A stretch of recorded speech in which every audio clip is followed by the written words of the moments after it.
For my passion project, I chose to explore the world of concussion. I seek to understand more so what biological and chemical processes occurred inside the brain during the injury period to better understand why certain symptoms were expressed the way they were. I felt that I should truly understand the world of concussion because in having a concussion in November, I wanted to understand why things were happening to me specifically.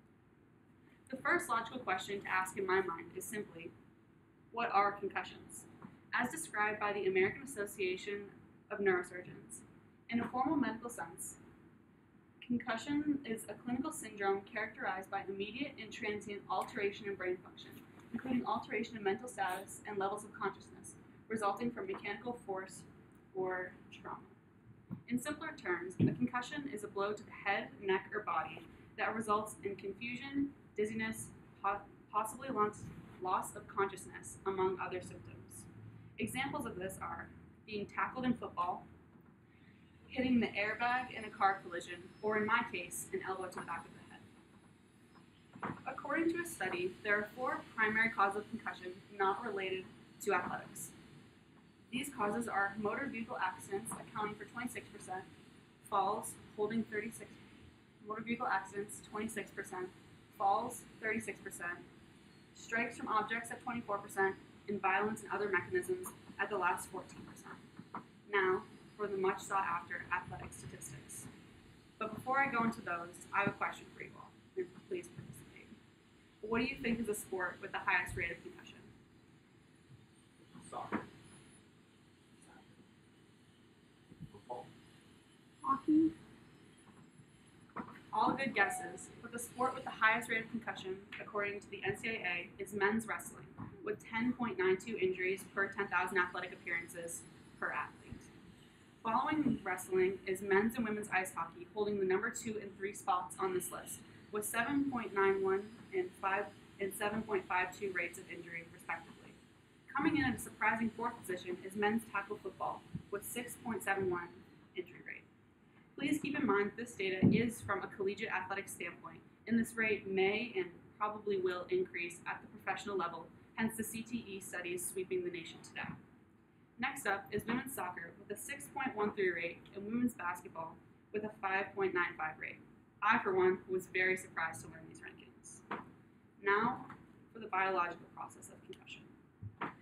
Concussion is a result of the blow, mentioned earlier, triggering biological and chemical processes inside the brain that directly affect axonal connection.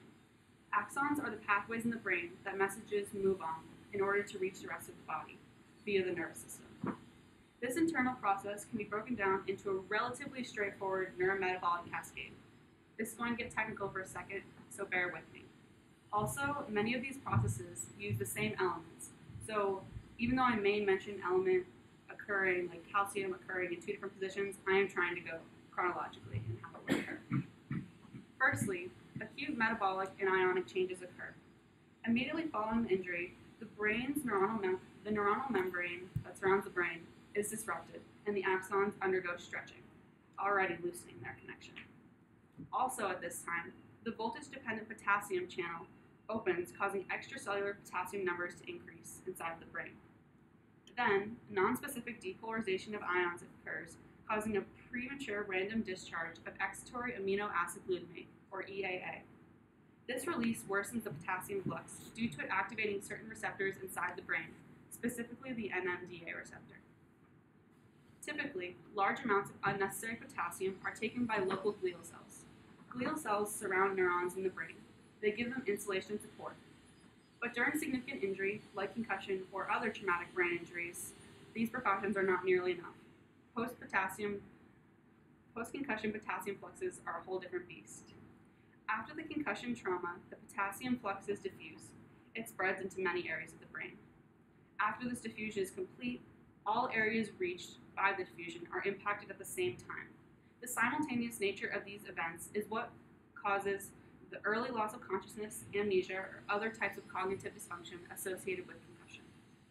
The body now tries to reestablish a state of ionic homeostasis by activating a membrane pump to repair itself, which requires a significant amount of energy to run.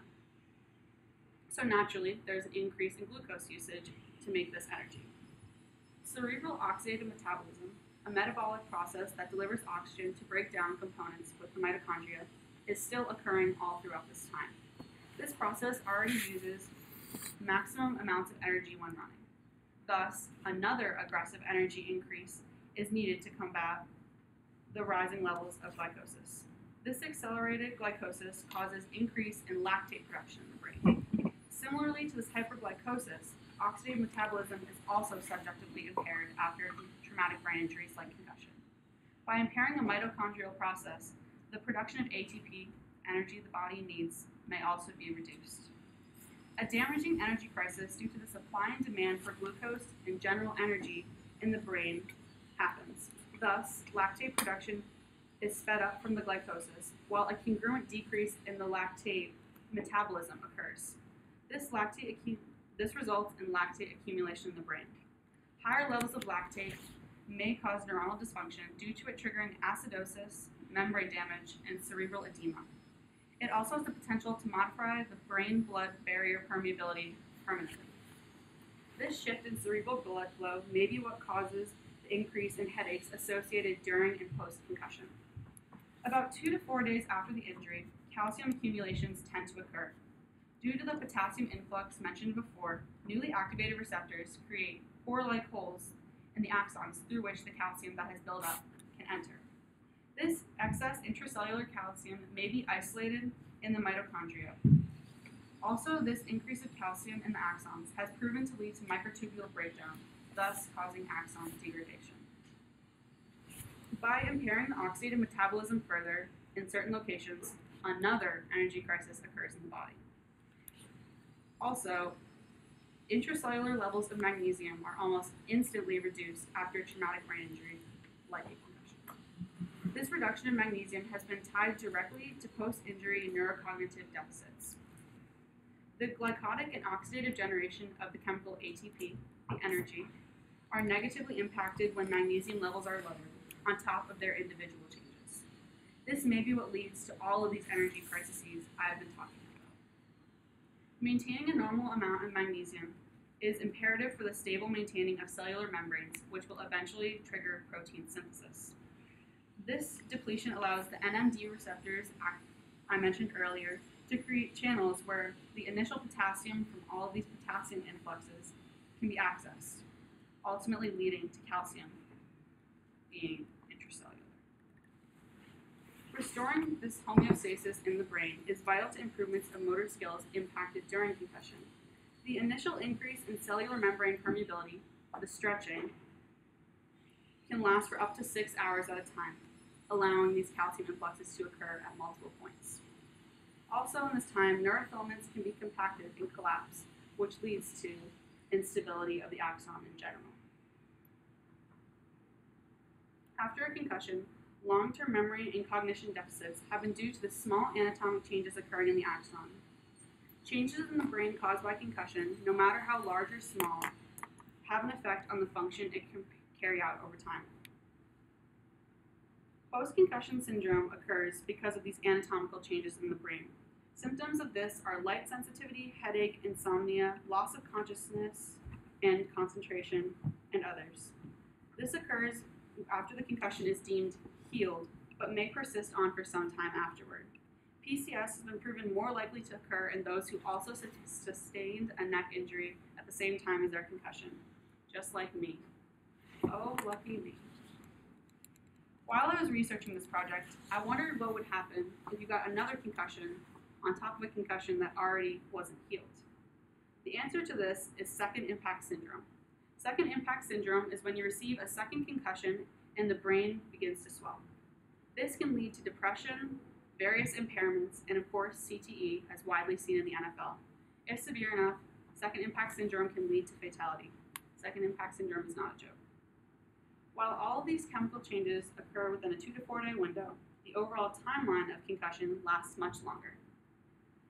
1 to 3 days after the concussion is received, the brain metabolism tries to recover into equilibrium, the homeostasis I was speaking about before. After my concussion, the first few days post-injury were the worst, and from a chemical standpoint, that's the way it should be. The first few days after a concussion is received is similar to the first few days after surgery. You feel off, everything kind of hurts, You just want to stay in bed in the quiet. About a week after receiving the concussion, the brain metabolism returns to a more normal state, and thus the symptoms congruently lessen. About 1 to 3 months post-concussion, most symptoms have typically resolved. Now, in knowing this general timeline of concussion, the question for athletes affected and medical staff treating them is, when should an athlete return to play? This is a complex question to answer, but guidelines have been developed to aid this process. Here at Worcester Academy, we have a return to play protocol which all athletes must follow, including myself. The day after the injury, the injured person does not attend school in order to give them rest. Then, whenever the athlete feels ready, they can return to classes. Typically, they are phased back in with a half day, and then a full day, and then a second day, as you can understand. Then, after being able to attend a class for a full day, the athlete must go 5 days symptom-free while attending class all day.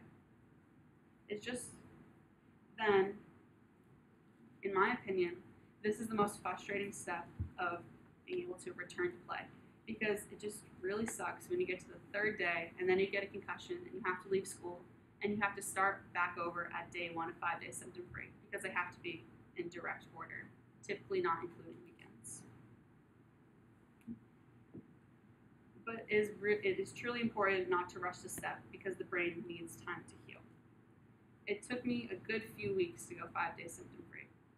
Next, the athlete becomes reintegrated into athletic movements, all while symptom-free, or you're back to square one of the symptom-free stage. This process typically goes something along the lines of stationary bike, agility movements, and then running for a 25 to 30 minute period nonstop, which is difficult because you typically are a little bit out of shape after resting for so long. Then, after passing all these steps, and maybe others from athletics training staff, the athlete is cleared to return to play with their team. We've covered some of the shorter term effects of concussion, but there are many long-term effects too. If severe enough, concussion can cause permanent significant brain damage. But more commonly, concussions can lead to lifelong short-term memory difficulty and a type of overall slowness or fogginess in daily activity. Modern sports technology is making great improvements in concussion safety gear, as seen in Vicus football helmets, Bauer hockey helmets, and the Halo headband for soccer. Strides are being made to protect the athletes that wear these products. The most groundbreaking piece of concussion equipment, though, is the Q30 neck collar. The collar is worn by the athlete during contest near the base of the neck, around here and here, as you can see in the diagram. This collar has pads that gently press here on the neck by important veins that increases fluid flow around the brain, creating a type of bubble wrapping effect to keep the brain more in place. This fluid increase also comes at no detriment to any other parts of the body. So it's like free protection from your body. I believe that this product could not only protect the brains of those who wear it, but more importantly, change the lives of them too. Now for my reflections.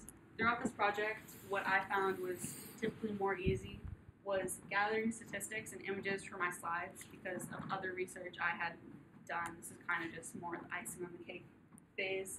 And what I found pretty difficult was the biological processes of concussion, and not only in understanding them, but in making them kind of in more palpable pieces to explain out, because I did want to go into the nitty-gritty detail and what goes on, everything that goes on, but I understand that that's not exactly completely relevant to the project.